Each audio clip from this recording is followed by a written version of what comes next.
Today I would like to introduce myself first. My name is Pusna. I am here by pursuing BTech first in the stream of CSM, and I would like to tell the detailed topic about English self-introduction. To start the self-introduction about yourself, here there are some steps to follow. First of all, you have to wish the others. Like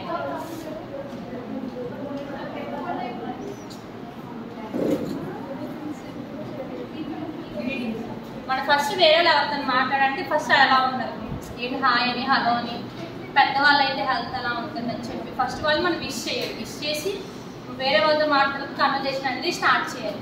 అది కొంచెం respected persons, principles అని వాళ్ళెవరైతే hi sir mobile sir అని అనలేము కదా, ఒక్కొక్కరితో మాట్లాడడానికి ఒక్కొక్క ఫార్మాట్లో వాళ్ళు విష్ చేయాలి. లైక్ ఎలా చెప్పాలండి అది,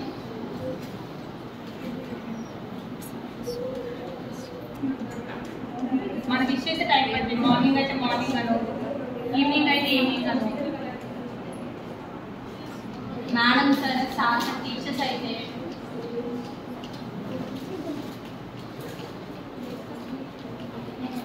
లేదు మన ఫ్రెండ్స్తో మాట్లాడతాం మామూలుగా హాయ్ హవారి అని చెప్పి మాకు విష్ చేయడం, లేదా పేరెంట్స్ అయితే మనకంటే అదర్ పీపుల్ అయితే హాయ్ హవారి ఎలా ఉంది, హెల్త్ ఎలా ఉంది, ఎలా అయితే విష్ చేస్తాం.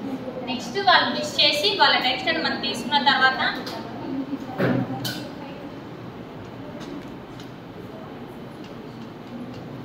గ్రాటిట్యూడ్ అంటే ఇక్కడ ఈ స్టెప్ అనేది ఆప్షన్ మన సెల్ఫ్ ఇంట్రడక్షన్లో.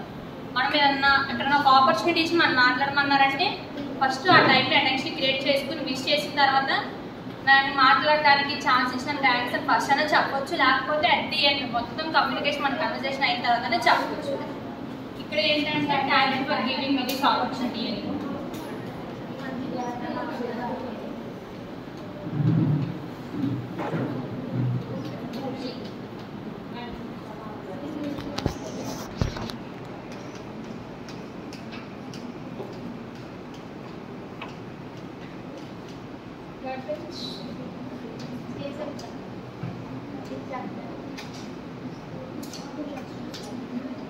ఏంటి మనం ఏదైనా కన్వర్జేషన్ స్టార్ట్ చేసినప్పుడు వాళ్ళని విష్ చేస్తాము, అలాగే వాళ్ళు మనతో మాటలు మన థ్యాంక్స్ కూడా ఫీల్ అయ్యాము.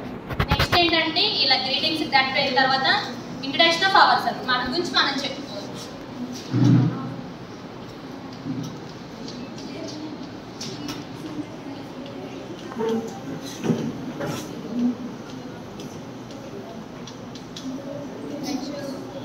ఇంట్రడ్యూస్ యువర్ సెల్ఫ్ అంటే సపోజ్ ఏమైనా పెద్ద సార్ ప్రిన్సిపల్ సార్ కానీ ఎవరు వచ్చారు, ఇంట్రడ్యూస్ అవర్ సెల్ఫ్ అంటే ఎలా చెప్తున్నాం, sir my name is I'm so and so, me branch ఈ కాలేజ్ చదువుతున్నాం అలా మనం చెప్పి ఇంట్రడక్షన్ చెప్పే విధానంలో కూడా ఫస్ట్ అనేది మనం యాజ్ ఎ స్టూడెంట్స్ కాబట్టి గవ్వాలి ప్రిన్సిపల్ సార్ కనుక మనం అడిగినప్పుడు ఫస్ట్ మనం నేమ్ చెప్పాలి.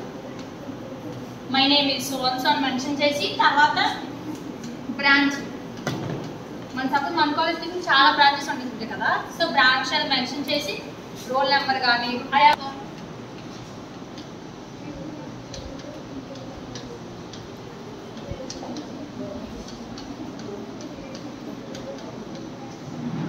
మన ఇంట్రడక్షన్ అయిన తర్వాత పేరెంట్స్ గురించి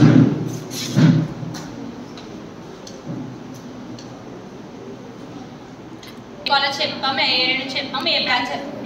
నెక్స్ట్ పేరెంట్స్ గురించి ఇంట్రడక్షన్ ఎలా చెప్పాలంటే first father, my father name is he is ఏ, వాళ్ళు చేసే ఆక్యుపేషన్ బట్టి ఫార్మర్ అనో బిజినెస్ మ్యాన్ టీచర్ అనో వాళ్ళు ఏదైతే వర్క్ చేస్తున్నారో ఆ వర్క్ మాత్రం మెన్షన్ చేయాలి.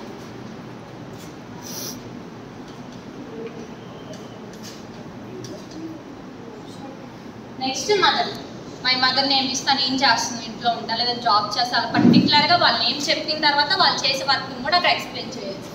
నెక్స్ట్ సిబ్లింగ్స్,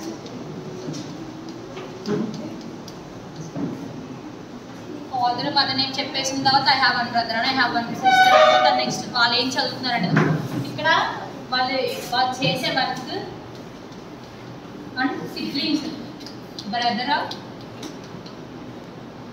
ఆర్ సిస్టర్ వాళ్ళ ఎడ్యుకేషన్ కూడా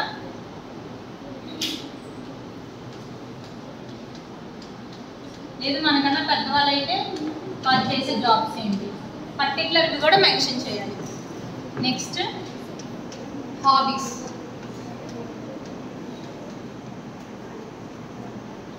మనం ఏంటి, ఎక్కడి నుంచి వచ్చాము, నేము, కాలేజ్ అని చెప్పేసి నెక్స్ట్ పేరెంట్స్ గురించి చెప్పేసినది మన హాబీస్ చెప్పాలి. హాబీస్ అంటే మ్యాక్సిమం ఎవరైనా వచ్చి హాబీస్ అంటే రీడింగ్ బుక్స్, లిజనింగ్ మ్యూజిక్ ఇలా కాకుండా మన ఏదైనా ఒక రెజ్యూమ్లో కానీ మన జాబ్ సర్టిఫికేట్లో పెట్టినప్పుడు ఇక్కడ మన స్కిల్స్,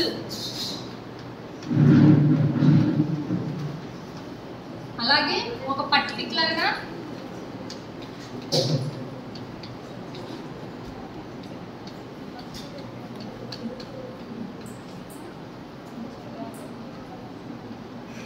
మనం ఒక రెజ్యూమ్ మనం ఫిల్ చేస్తాం, దాని గురించి మన సెల్ఫ్ ఇంట్రడక్షన్ పార్ట్ ఉన్నప్పుడు కామన్గా కాకుండా మనకి ఏమొచ్చు, మనం ఏ స్కిల్స్ నేర్చుకున్నాం, మన గురించి ఏంటనేది పర్టికులర్ పాయింట్స్ అనేది హాబీస్ దగ్గర మెన్షన్ చేయాలి.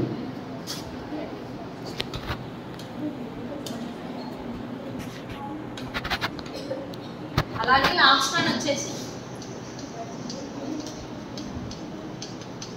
గోల్స్. హాబీస్ అయిపోయిన తర్వాత నెక్స్ట్ ఏం ఫిల్ చేయాలంటే గోల్స్. గోల్స్ అంటే మ్యాక్సిమం ఎక్కువసేపు చెప్పడానికి ఆలోచించి అలా కాకుండా దీన్ని మళ్ళీ 2 క్లాసెస్గా డివైడ్ చేసుకోవాలి.